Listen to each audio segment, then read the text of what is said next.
राधे राधे। जिंदगी का सफर चैनल में आपका स्वागत है। 60 वर्षीय सुमित्रा जी पहली बार ग्वालियर के एक गार्डन में आई थी। सुमित्रा जी गार्डन में आई तो देखा सुबह सुबह कुछ लोग चल रहे थे, कुछ लोग तो कसरत व्यायाम में व्यस्त थे।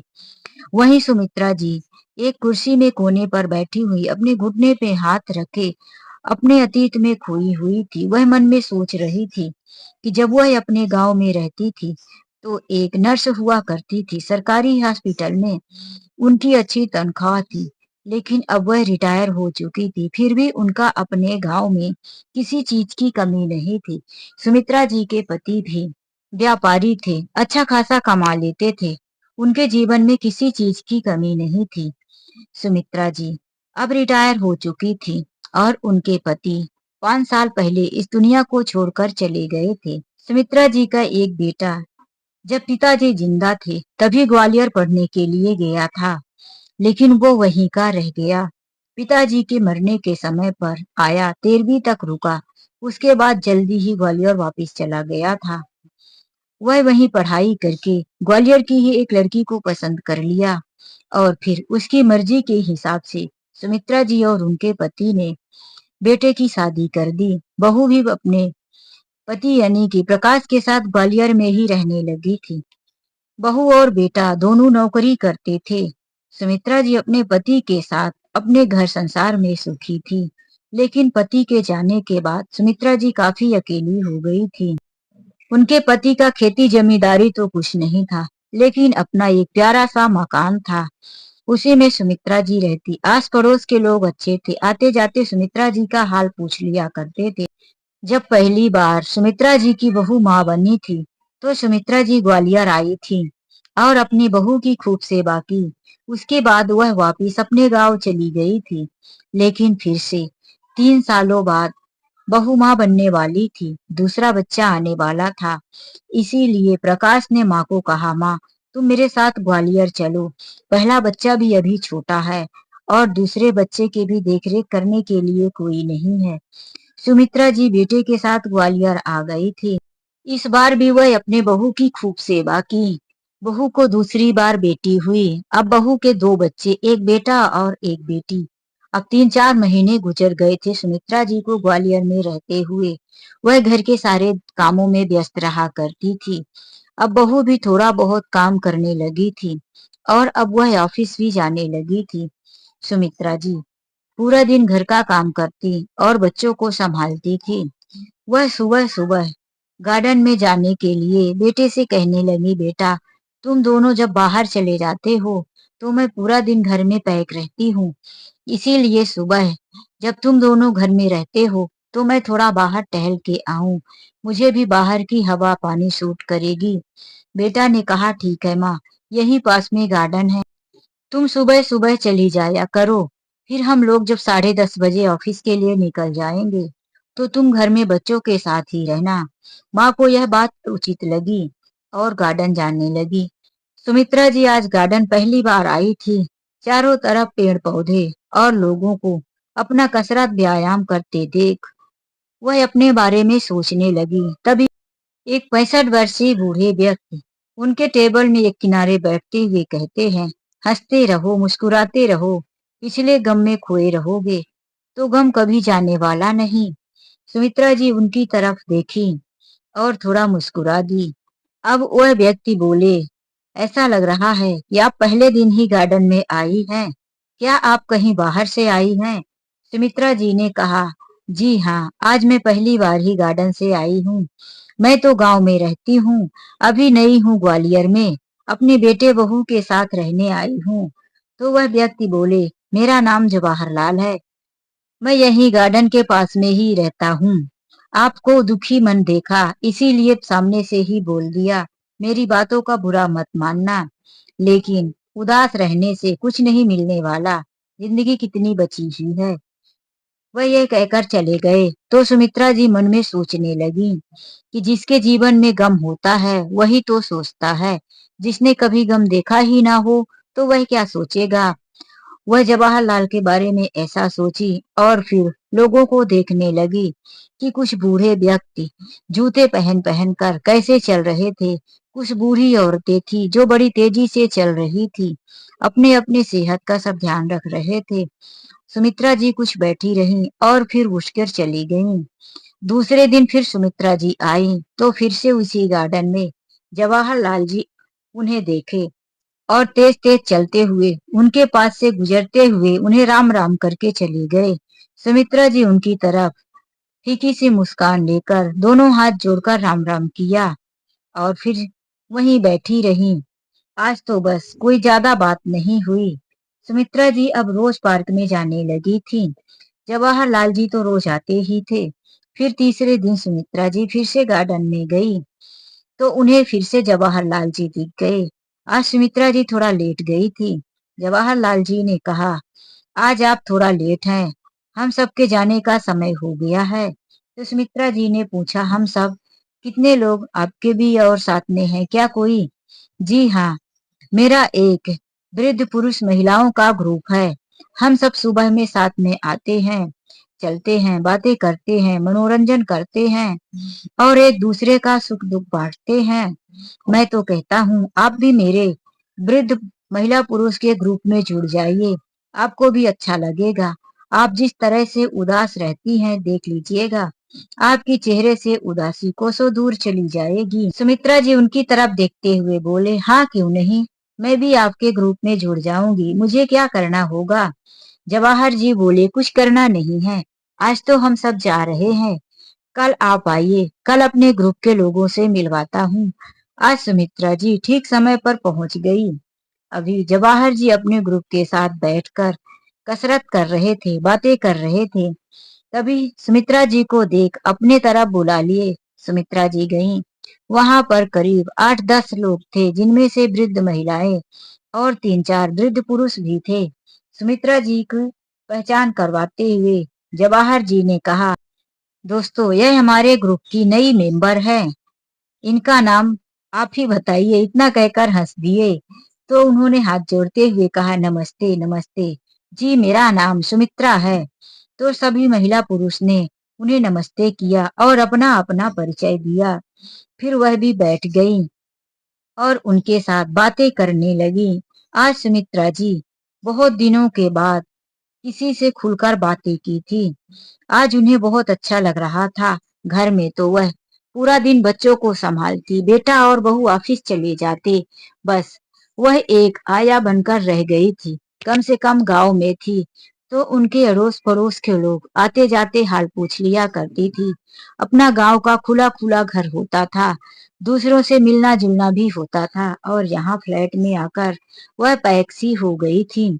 उन्हें गांव से ज्यादा यहाँ शहर ग्वालियर में बड़ी तकलीफ होती, क्योंकि वह कमरे के अंदर दो बच्चों के बीच बिल्कुल गुमसुम सी रहती थी।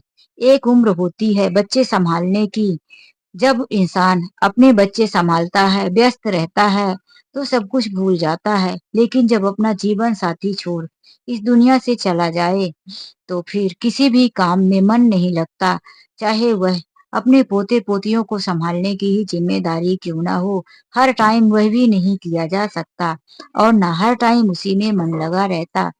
इंसान को कुछ ना कुछ तो मनोरंजन चाहिए ही। आज सुमित्रा जी को अच्छा लगा था। अब सुमित्रा जी रोज पार्क में जाने लगी थी और अपने हम उम्र दोस्तों के साथ पार्क में कसरत और वॉक करने लगी थी। सुमित्रा जी ने सभी को अपना नंबर दे दिया और अपने सभी ओल्ड दोस्तों का नंबर ले लिया था। एक ग्रुप भी बन गया था। अब सुमित्रा जी का फोन पर भी मैसेज आता जाता रहता था, कभी कभी बातें भी हो जाया करती थी। तो घर में रहकर भी सुमित्रा जी को बहुत अच्छा लगने लगा था। एक दिन सुबह जल्दी उठकर सुमित्रा जी ने हलवा बनाया और एक टिफिन में रखकर पार्क में भी हलवा ले गई। वह सबको देने लगी तो सबने उनका हलवा खाया और उनकी खूब तारीफ की। लेकिन जब जवाहरलाल जी को देने लगी तो उन्होंने कहा कि मैं मीठा नहीं खाता हूँ, मुझे डायबिटीज है। कोई बात नहीं, अपना ध्यान रखिए, किसी दिन मैं आपके लिए कुछ अलग बनाकर लाऊंगी। सुमित्रा जी ने जवाहरलाल जी से कहा तो वह मुस्कुरा दिए। आज सुमित्रा जी लौटते वक्त अपने बालों में लगाने के लिए कलर ले आई। बेटे बहू के जाने के बाद उन्होंने अपने बालों में कलर किया। सुमित्रा जी जब अपने गांव से आ रही थी, तो अपने बैग में कई साड़ियां लाई थी, लेकिन बेटे बहू के घर आने पर वह वहां पर पुरानी साड़ी ही पहनती थी। आज जब सुमित्रा जी पार्क जाने लगी, तो सुबह अपने पति की लाई हुई एक अच्छी सी साड़ी पहनी और तैयार होकर जाने लगी, तो सामने से बहू आ गई। वह माँ जी का यह रूप देखकर चौंक गई। अरे, क्या बात है, बाल तो पूरे काले हो गए। माँ जी ने बालों में कलर किया और नई साड़ी। माँ जी, तो आप बिल्कुल बदली हुई लग रही है। क्या बात है। वह जल्दी से अपने पति को आवाज दी, तो प्रकाश भी आ गया। क्या हुआ, क्यों इतना चिल्ला रही हो? आज अपनी माँ को देखो। प्रकाश की पत्नी ने मुंह में हाथ रखकर हंसते हुए कहा। तो प्रकाश ने अपनी माँ को देखा, बाल में कलर और नई साड़ी, मेकअप। वह भी मुंह में हाथ रखकर हंसने लगा। माँ, तुम्हें ये क्या हो गया है? तुमने तो अपना हुलिया ही बदल लिया है। जब से तुम पार्क में जाने लगी हो, तो कुछ बदली सी लगने लगी हो। तो माँ ने कहा, बेटा, मैंने ऐसा क्या कर लिया? एक अच्छी सी साड़ी ही तो पहन लिया और बालों में कलर किया है। बेटे बहू इतना बुरी तरह से उपहास किए कि माँ शर्मिंदगी के मारे अपने कमरे में आकर बैठ गई और सोचने लगी, आखिर मैंने ऐसा भी क्या कर दिया जो बेटा और बहू इतना मेरा मजाक उड़ा रहे। अब मैं गार्डन जाऊंगी ही नहीं। तभी उनके ग्रुप में से जवाहरलाल जी का फोन आ गया। वह उठी और सोचने लगी, मेरी उम्र तो मात्र 60 वर्ष की है, लेकिन मेरे ग्रुप में 70, 75, 80 साल तक की औरतें हैं, पुरुष हैं, जो अपना कितने अच्छी तरह से ध्यान रखते हैं, अच्छे कपड़े पहनते हैं, अपने बालों को अच्छे से संवार के रखते हैं। और आज आज मैं बेटे बहू के हंसने की वजह से खुद को जीना छोड़ दूं। इन लोगों ने मेरे लिए किया ही क्या है? मेरे पति के चले जाने के बाद कभी यह लोग मुझे फोन करके ये नहीं पूछे कि माँ तुम कैसी हो, और यहाँ लाकर मुझे एक नौकरानी आया बनाकर रख दिए हैं। दोनों बेटे बहू ऑफिस चले जाते हैं, छुट्टी के दिन भी घर में रहकर अपने बच्चों का ध्यान नहीं रखते, मेरे भरोसे छोड़कर घूमने चले जाते हैं, और मैं रातों दिन यही बच्चों के साथ घुटती रहती हूँ, इनकी सेवा करती हूँ। कभी इन लोगों ने सोचा कि चलो माँ, तुम्हें बाहर घुमाकर लाऊं, कि तुम्हारे लिए एक साड़ी दिला दूं, तुम्हें कभी होटल में खाना खिला दूं। बस कमरे के अंदर पूरा दिन बच्चों को संभालो, उनकी गंदगी साफ करो। यही तो दिया है मेरे बेटे और बहू ने। आज मुझे खुश रहने के लिए कुछ मेरे मित्र मिल गए, और मुझे मेरे मन के अंदर भी आया कि मैं भी आजादी के साथ जीऊं, खुश रहूं। तो बेटे बहू की वजह से वह भी छोड़ दूं। फिर उन्होंने मन बनाया और उठी पार्क चली गई। आज उनके वृद्ध दोस्त भी उन्हें देखकर बहुत खुश हुए। ये हुई ना बात सुमित्रा जी, बहुत अच्छी लग रही है। अब इसी तरह आत्मविश्वास के साथ आपको भी जीना है। गम तो सबके जीवन में है, ये हमें तय करना होता है कि हम गम के साथ जिएंगे या अपने आत्मविश्वास और खुशियां ढूंढकर जिएंगे। सुमित्रा जी ने कहा, आत्मविश्वास और खुशियां ढूंढकर जिएंगे। आज सुमित्रा जी के इस विश्वास भरे जवाब को सुनकर सब लोग तालियां बजाने लगे और हंसने लगे। सुमित्रा जी को बहुत अच्छा लगा। अब सुमित्रा जी अपने वृद्ध महिला पुरुष दोस्तों के साथ रोज वॉक किया करती थी, कसरत भी करने लगी थी। अब उनके शरीर में भी एक नई एनर्जी सी महसूस होने लगी थी। एक दिन जवाहर जी पार्क में नहीं आए, तो सुमित्रा जी कहने लगी कि आज हमारे एक मेंबर नहीं आए, और बाकी ग्रुप के लोगों ने कहा, हाँ, फोन भी लगाया था, लेकिन जवाहरलाल जी फोन नहीं उठा रहे थे। फिर ग्रुप के लोगों ने आपस में जवाब भी दे लिया, हो सकता है किसी काम में व्यस्त हो या कहीं चले गए हों।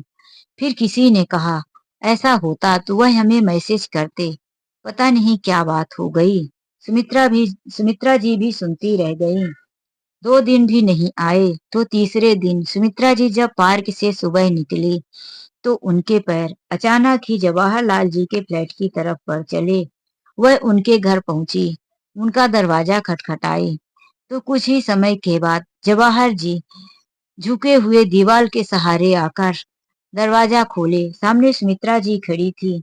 उन्हें देखकर वह कहने लगे, अरे सुमित्रा जी, आप क्यों इतना तकलीफ सही? सुमित्रा जी बोली, ग्रुप के लोग आपको कब से फोन कर रहे थे, आप उनका फोन भी नहीं उठाए। मैंने भी आपको कितने मैसेज किए। तो जवाहरलाल जी बोले, पहले आप अंदर आइए। सुमित्रा जी अंदर गई तो देखी सब कुछ अस्त व्यस्त पड़ा हुआ था। सुमित्रा जी पूछने लगी कि यह सब क्या है? आपके घर में कोई नहीं है क्या? आप अकेले ही रहते हैं? हाँ, फिलहाल तो मैं अकेला ही रहता हूँ, मेरे साथ कोई नहीं है। सुमित्रा जी ने फिर से जब सवाल किया, तो आपके बेटा या बेटी? जवाहरलाल जी ने बताया कि मेरा एक बेटा है, भगवान ने बड़ी मुश्किलों से दिया था। 10 सालों तक तो मुझे कोई औलाद नहीं हुई, फिर जब एक बेटा हुआ तो खुशियों से जीवन भर गया था। बेटा जब मेरा 10 साल का हुआ तो मेरी पत्नी एक खतरनाक बीमारी से ग्रसित हो गई थी। मैंने पत्नी की खूब दवाइयां करवाई, लेकिन वह बच नहीं पाई। मैं और मेरा बेटा रह गए। बेटे को मैंने अपने सीने से लगाकर उसकी बहुत अच्छी परवरिश की। मुझे मेरे रिश्तेदार लोग कहते गए कि दूसरी शादी कर लो, लेकिन मैंने बोल दिया कि मैं अपने बेटे के लिए सौतेली माँ लाकर नहीं दूंगा। मैं अकेला ही अपने बेटे को संभाल लूंगा। मैंने अपने बेटे को पढ़ने विदेश भेजा। मेरा बेटा वहां से पढ़ लिख कर ग्वालियर वापिस आ गया था। मेरी खुशियों का ठिकाना नहीं रहा। मैं अपनी पत्नी के तस्वीर के सामने खड़ा हो उसे बताया कि देखो, मैंने तुम्हारे बेटे को कितना बड़ा अफसर बना दिया है, लाखों में कमाता है। अब मेरे दुख के दिन गए। काश तुम भी होती तो अपने बेटे के कमाए हुए पैसों से सुखी जीवन व्यतीत करती। लेकिन मुझे क्या पता था कि यह खुशियां मेरे जीवन में कुछ पल के लिए ही थी। जब बेटा आया तो मैंने उसे शादी के लिए भी कहा। उसने बोल दिया, पापा मैं एक बिजनेस स्टार्ट कर रहा हूँ, उसके बाद ही मैं शादी करूंगा। मैंने भी सोचा अच्छी बातें कर रहा है। वह एक एग्रीमेंट लेकर आया और बोला, मुझे करोड़ों रुपए बिजनेस स्टार्ट करने में लगेंगे। मैं थोड़ा बैंक से लोन ले रहा हूँ, इस एग्रीमेंट पर आप साइन कर दीजिए। मैंने साइन कर दिया। फिर बेटा बोला, पापा मैं कुछ दिनों के लिए विदेश जा रहा हूँ, वहां मैं पढ़ता था तो जॉब भी करता था। मेरा एक प्राइवेट कंपनी में कुछ पैसे बाकी है, जो कि मुझे फोन से बात करने पर मिल नहीं रहा है। मेरा वहां बहुत पैसा अटका हुआ है, वह मैं लेकर आता हूँ। उसके बाद मैं यही बिजनेस करूंगा और फिर आपके बताए अनुसार मैं शादी भी कर लूंगा। मैं बहुत खुश था। मेरा बेटा विदेश चला गया, लेकिन उसके जाने के बाद वह आज तक लौट कर नहीं आया। फिर 3 महीने ही बीते थे कि इस घर के मालिक जरूर आ गए। मैंने कहा, यह मेरा घर है। वह लोग मेरा साइन किया हुआ एग्रीमेंट दिखाने लगे कि यह एग्रीमेंट है जिसमें आपने यह घर बेच दिया है। 90 दिन का आपके बेटे ने समय दिया था और बोला था कि 90 दिन यानी 3 महीने गुजर जाने के बाद आप लोग उस घर को खाली करवा कर ले लेना। जवाहरलाल जी जब यह सुने तो आश्चर्य में रह गए। मेरा बेटा इतना बड़ा धोखा दिया। यह घर बेचकर, यानी कि वह विदेश से यह घर बेचने आया था और मुझे बेघर कर दिया। जवाहरलाल जी बताए कि मेरे पास कुछ पैसे बचे थे और कुछ एफडी थी। मैंने उसे तोड़वाकर एक पुरानी बिल्डिंग में यही एक कमरे का मकान ले लिया, नहीं तो आज मैं दर दर भटकता कहाँ जाता। यह बातें सुनकर सुमित्रा जी की आंखों में आंसू आ गए। उन्होंने उस दिन सोचा था कि जिसके जीवन में कोई गम नहीं, वह दूसरे के गम को क्या समझे। आज उन्हें पता चल गया कि जवाहरलाल जी का गम उनके गम से भी कहीं ज्यादा बड़ा था। फिर भी उन्होंने सुमित्रा जी को जीना सिखाया, हंसना सिखाया, खुद के लिए कुछ सोचना सिखाया। वह हाथ जोड़कर उनसे माफी मांगने लगी। मैंने आपके लिए पहले दिन बहुत गलत सोचा था, लेकिन आपके जीवन में कितना गम है, फिर भी आप दूसरों को हंसाते रहते हैं, जबकि ग्रुप में सबसे ज्यादा आप ही हंसते हैं। तो जवाहरलाल जी ने कहा, हंसना पड़ता है, इसीलिए तो मैंने आपको उस दिन कहा था कि हंसते रहो, मुस्कुराते रहो। अब जीवन बचा ही कितना है जो गम के साथ जाएंगे। आज सुमित्रा जी को पता चल गया था। उनकी आंखों से आंसू बहने लगे। फिर उन्होंने ध्यान दिया कि जवाहरलाल जी की बीपी बढ़ा हुआ है, शुगर बढ़ा हुआ है। उन्होंने जल्दी से ग्रुप में फोन किया और सबको बता दिया कि वजह यह थी, इसीलिए जवाहरलाल जी नहीं आ रहे थे पार्क में। उनके ग्रुप के कुछ लोग आ गए। उसने तो पहले ही डॉक्टर बुला दिया था। अब जवाहरलाल जी की दवाइयां भी हुई, बुखार भी उतरा। अब सुमित्रा जी और दो और उनके साथ की उनके ग्रुप की महिलाओं ने जवाहरलाल जी की सेवा की जिम्मेदारी ली। दवाइयों की डॉक्टर ने कहा था बीपी और शुगर की दवाइयां समय पर इन्हें लेना होगा। तो सुमित्रा जी भी डांटते हुए जवाहरलाल जी से बोली, खबरदार अगर आपने दवाइयां समय से नहीं लिया तो। जवाहरलाल जी बोले, ठीक है बाबा, अब मैं कभी गलती नहीं करूंगा। मुझे कुछ भी हुआ तो मैं ग्रुप में सबको बता दूंगा और अपनी दवाइयां भी समय से लूंगा। ग्रुप के लोग आ जाकर जवाहरलाल जी का देखभाल करने लगे और उनका खाना, उनके घर की साफ सफाई, सब कुछ संभालने लगे। जवाहरलाल जी जल्दी स्वस्थ हो गए और अपने ग्रुप में पार्क में भी जाने लगे। वहीं सुमित्रा जी की बहू सुमित्रा जी के इस बदले हुए व्यवहार को देखकर जलने लगी थी। सुमित्रा जी कभी कभी बच्चे को संभालते हुए गुनगुना लिया करती थी। इसीलिए वह अब प्रकाश का कान भरने लगी। तुम्हारी माँ के रंग ढंग अच्छे नहीं लगते। देखो कैसे नई नई साड़ियां बदलकर रोज पार्क में जाती हैं। अरे उस पार्क में मेरे अड़ोस पड़ोस के लोग भी आते हैं। वह भी आते जाते मिलते कह देते हैं कि तुम्हारी सास जब गांव आई थी तो कैसी थी, अब यहाँ आकर कितना बदल गई है। मुझे तो बहुत शर्मिंदगी महसूस होती है। प्रकाश भी अपनी माँ की तरफ ही शक भरी निगाहों से देखता था और अपनी पत्नी की बातों को सहमति देता था। एक दिन सुमित्रा जी नहा रही थी, तभी उनकी बहू मोबाइल चेक करने लगी। उसने देखा कि ग्रुप का सबका नंबर तो था ही, लेकिन जवाहरलाल जी का नंबर अलग से भी उनके मोबाइल में सेव था। बहुत सारे मैसेज थे जिसमें सुमित्रा जी का गुड मॉर्निंग गुड नाइट तो था ही, साथ में सुमित्रा जी ने उनका हाल भी पूछा था। अब तबीयत कैसी है, आपने टाइम से दवा लिया कि नहीं। वहीं उनका भी रिप्लाई का मैसेज था। यह देखकर तो अब बहू को और भी शक और गुस्सा हुआ। वह मोबाइल और उनका मैसेज अपने पति प्रकाश को दिखाई और कहने लगी, देखो अपनी माँ के नखरे। आखिर जवाहरलाल अंकल के साथ तुम्हारी माँ का इस तरह से मिलना जुलना बात करना, इसका क्या मतलब है। इस उम्र में तुम्हारी माँ को यह सब शोभा देता है क्या। प्रकाश अपनी माँ से कहने लगा, माँ यह सब क्या नाटक है, तुम ये क्या कर रही हो, यह मैसेज देखो, तुम्हें यह सब शोभा नहीं देता, मेरी बदनामी मत करवाओ। माँ ने कहा, बेटा तुम गलत सोच रहे हो, ऐसा कुछ नहीं है। तुम अपनी पत्नी की बातों में आकर अपनी माँ पर भरोसा नहीं कर रहे। माँ जो दिखेगा वही तो सोचेंगे। माँ ने कहा, तुम्हें जो सोचना है सोचो, बस मुझे कोई फर्क नहीं पड़ता। यह कहकर वह फिर से चली गई पार्क में। समय ऐसा ही बीतता रहा। एक दिन सुबह जब सुमित्रा जी पार्क में पहुंची तो सब लोग अच्छे अच्छे कपड़े पहनकर आए हुए थे। वह सुमित्रा जी को देखते ही तालियां बजाकर हैप्पी बर्थडे सुमित्रा जी कहने लगे। सुमित्रा जी यह सब देखकर हैरान रह गई। उन्होंने पूछा, मेरा बर्थडे आप लोगों को कैसे पता चला। जवाहर जी ने कहा, एक बार बातों ही बातों में आपने बता दिया था तो पता कैसे नहीं चलेगा। हम सभी मित्र एक दूसरे के सुख दुख का ख्याल रखते हैं, तो भला आपका जन्मदिन कैसे भूल सकते हैं। अब एक बड़ा सा केक था। सुमित्रा जी ने केक काटा, सबको खिलाया और फिर वहीं सब मिलकर सुमित्रा जी का बहुत अच्छे से जन्मदिन मनाए। फिर सबने सुमित्रा जी के लिए एक खूबसूरत सी साड़ी मिलकर गिफ्ट के रूप में लाए थे, वह दिए। आज सुमित्रा जी को वास्तव में बहुत खुशी हो रही थी।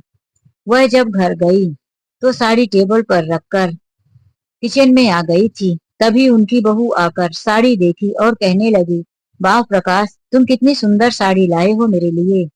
प्रकाश बेडरूम से आते हुए बोला, साड़ी, मैंने तो कोई साड़ी नहीं लाई।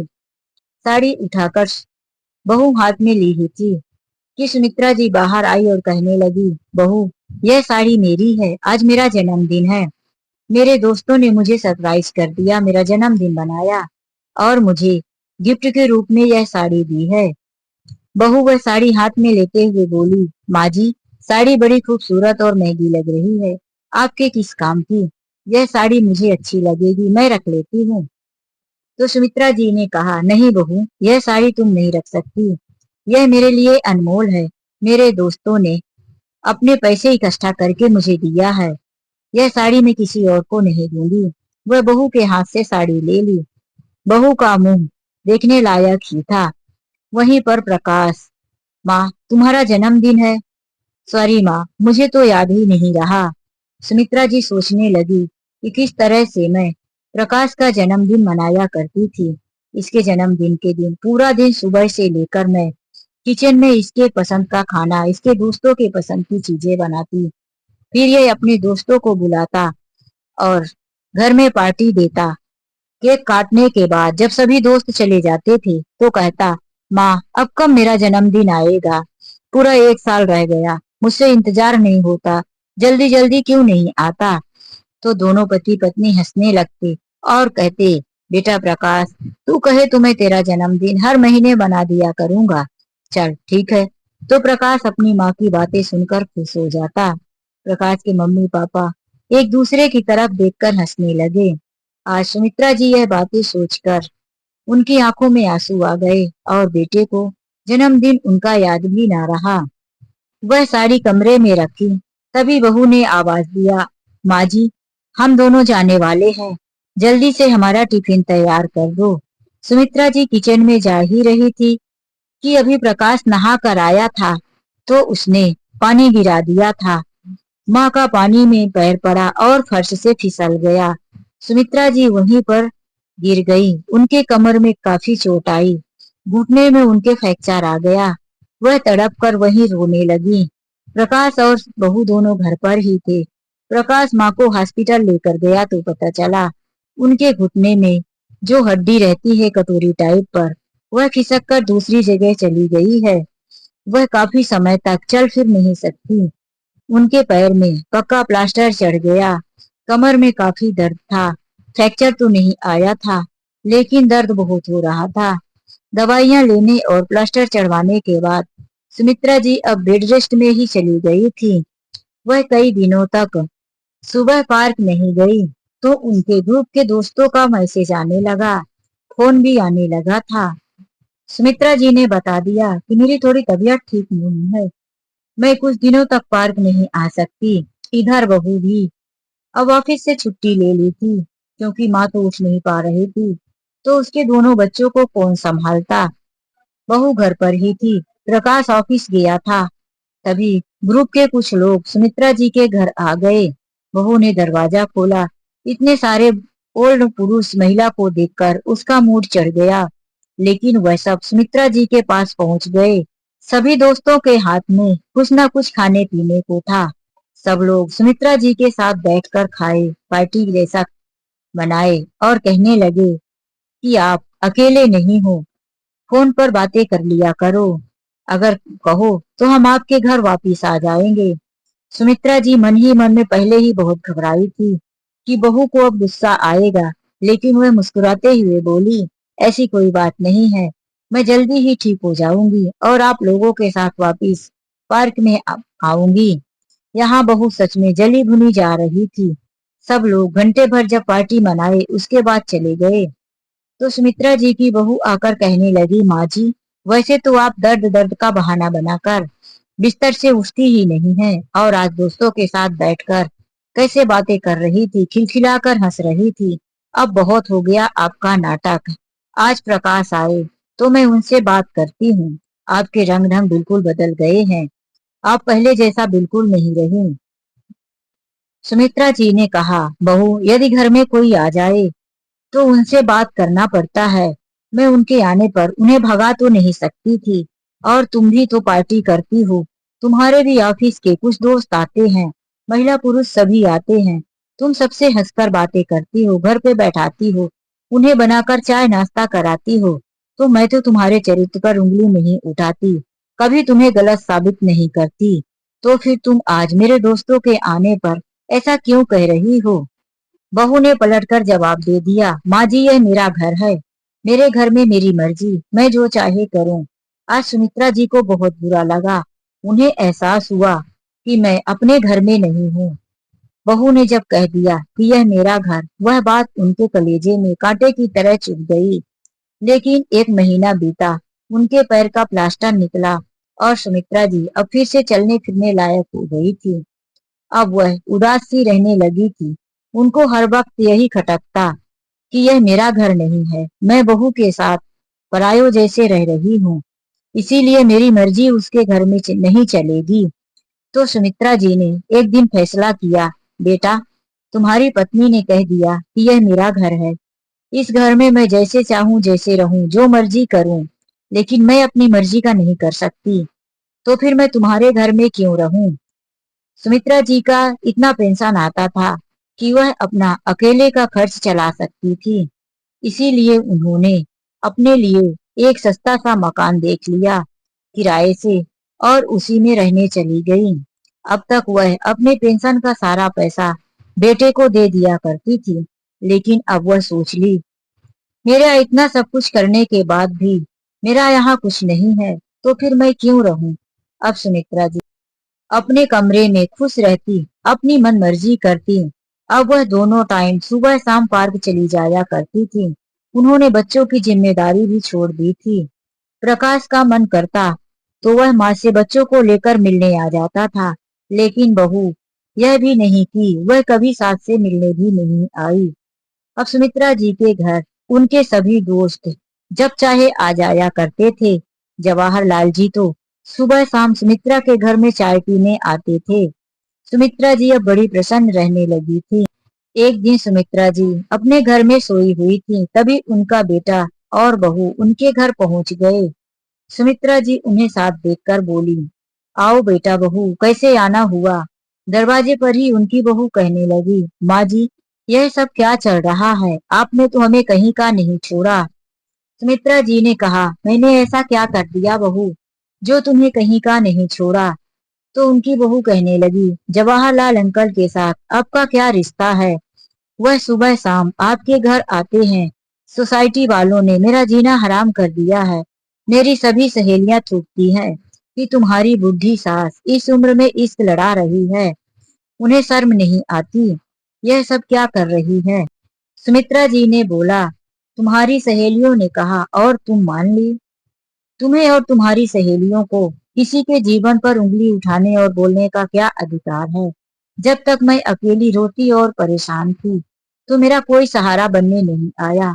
आज मैं खुद के लिए जीना सीख गई हूँ, हंसना सीख गई हूँ, तो सब मुझ पर टिप्पणी करने आ गए। मुझे किसी की कोई परवाह नहीं।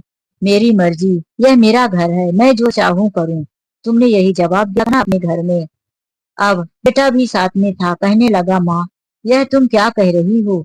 अपना नहीं तो कम से कम मेरी इज्जत का तो ख्याल रखो।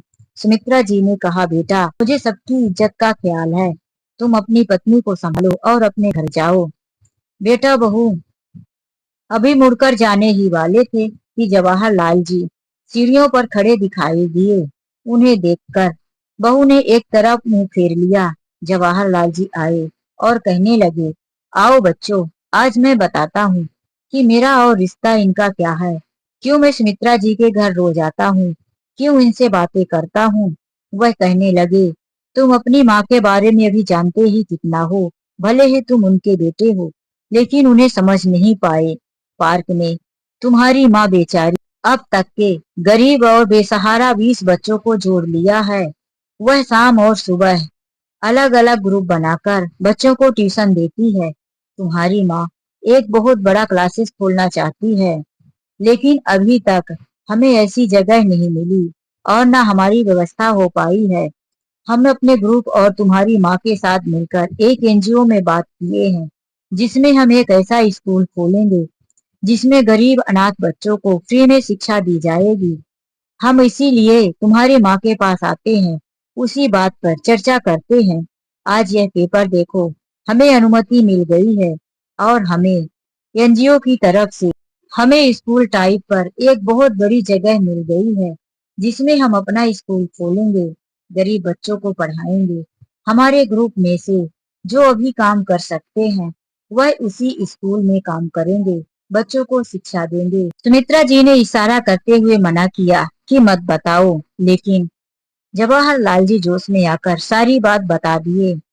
सुमित्रा जी ने कहा, आप छोड़िए, किसे यह सब समझा रहे हैं? ये स्वार्थी लोग हैं, इनके समझ में हमारी बात नहीं आएगी।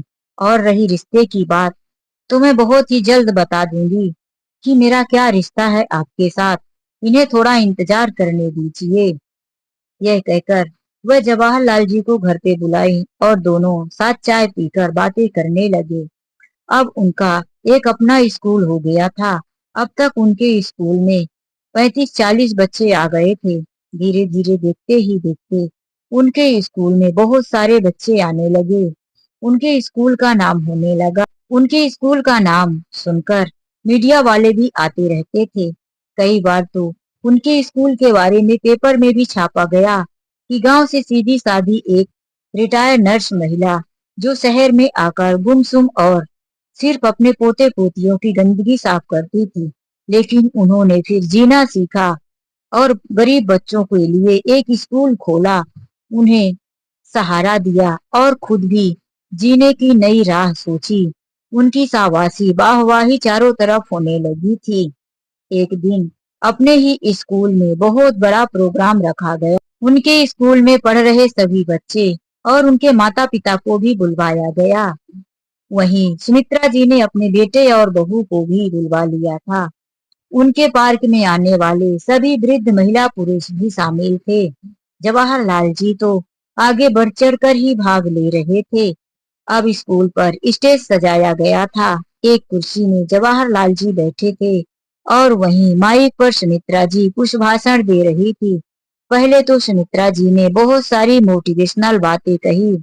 फिर उन्होंने अंत में कहा कि मैं अपने जीवन की कुछ पर्सनल बातें आप लोगों के सामने रखना चाहती हूँ। कृपा करके मुझे गलत ना समझे। और सुमित्रा जी का इतना कहना था कि एक सरफिरा आकर कहने लगा, मैडम आपने काम तो बहुत अच्छा किया है, लेकिन आप यह बताइए कि आपके बगल में बैठे हुए जवाहरलाल जी के साथ आपका रिश्ता क्या है? यदि आप इस उम्र में ऐसे काम करेंगी तो हमारे बच्चों को क्या यही शिक्षा देंगी? हम आपका स्कूल बंद करवा देंगे। हम अपने बच्चों को आपके स्कूल में नहीं भेजेंगे। जब आपका ही चरित्र अच्छा नहीं है तो आप हमारे बच्चों को क्या शिक्षा देंगी? यह कहकर सब एक दूसरे की तरफ कानाफूसी करने लगे। सब बोलने लगे, हाँ हाँ बिल्कुल बात सही है, बात सही है। तो सुमित्रा जी ने हाथ उठाते हुए कहा, मैं इसी मैटर में बात कर रही हूँ। आज आप लोगों को सबको सबके सवालों का जवाब मिल जाएगा। आप लोग जरा 2 मिनट की शांति रखिए। फिर सुमित्रा जी ने जवाहरलाल जी को इशारा किया तो अंदर से उनके पार्क वाले सभी मित्र कई थालियों में मिठाइयाँ और राखी सजाकर बाहर आए।